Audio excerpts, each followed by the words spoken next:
Today I'm going to show you guys how to make faux leather earrings.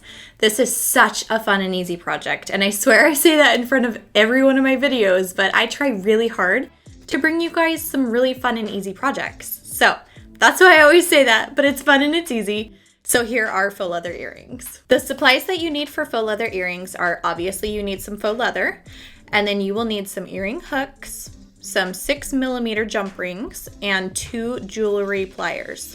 Also, if you're cutting these out by hand, you'll probably want a hole punch as well so that you can make a hole for the jump ring to go through and attach the hook to the earring. Now you'll also need a way to cut this out. I am using a cut machine, so you can use one of those if you have one. If you don't, you can cut these out with scissors or maybe an X-Acto knife. You can go to get these patterns for free from my website. I have it linked in the description, so you can go click on that link and it'll take you to the post for those. I created several different designs for these, so there are definitely a few you can pick from and decide what you like best and what kind of earrings you want to make. Here are 2 examples of some that I've made. I think these are a pretty fun design. Like I said, there's several to choose from, so you can pick different designs if you want. There are 2 different sizes that you can pick from as well as different designs. So here is a little comparison. I've got a smaller set here and a larger set here, and this is kind of the difference in them. So if I hold them up to my ear like this, that's the smaller one, and then that's the larger one. So really depending on like what your earring size preference is, you can pick whichever size you want. So I'm gonna walk you guys through how to set this up in Cricut Design Space so that you can cut them out using the SVG. Okay, once you have the SVG loaded into Cricut Design Space, what you're gonna wanna do is you're gonna wanna come over to this sidebar and hide any of the ones that you're not wanting to make at the moment. So if you would probably want to do this if you were wanting to make different colors of the different sets. You just want to hide all the ones that you're not going to make. So I'm just going to make this pair right here. I'm going to make sure that I'm on the right machine, and then I'm going to go to make it. And I am using a mat. And we are going to need to mirror this. So the reason you need to mirror this is because we always put faux leather on the mat upside down because that's the way the Cricut cuts it out best. So I'm going to browse all materials and I'm going to search for faux leather.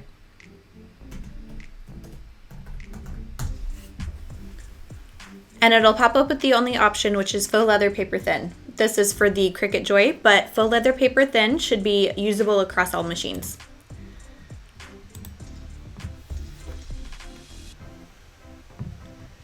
Okay, so it's telling me to make sure that my mirror is turned on, which we can look over here and see that it is mirror on. It's telling me to load the faux leather onto my mat face down. So I'm going to take the cover off my mat. And this is my faux leather I have. I'm using a pretty blue. It actually kind of matches my mat, so that's kind of fun. And I'm just going to place it right here on my mat.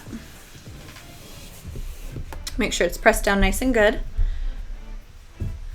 And then we are just going to load it in and let it cut.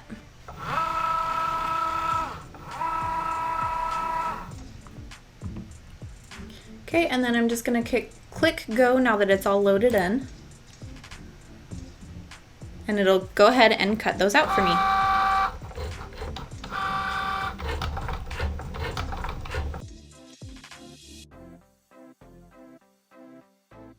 Okay, now I'm just going to click unload. It'll push it out and I can grab the mat.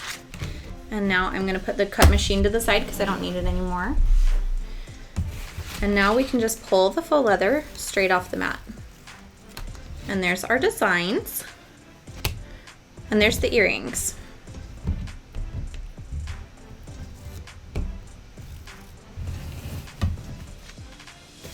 Okay, and then I'm just going to put my cover back on my mat so it doesn't get any lint or anything like that. Now you'll see with this one the hole is already cut and that one just popped right out.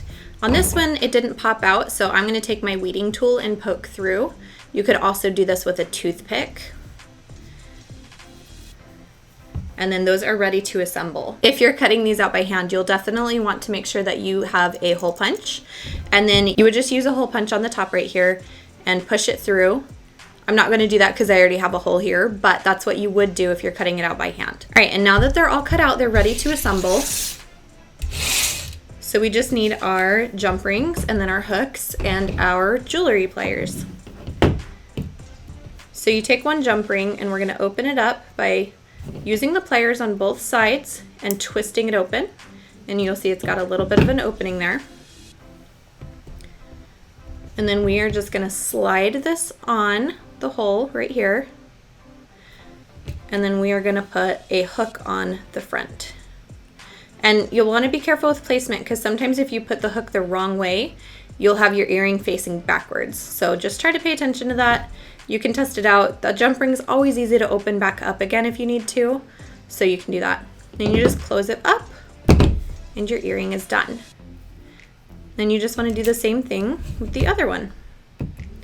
So we're just going to take a jump ring, open it up, put the earring on the jump ring, and then put the hook on the earring. And then close the jump ring.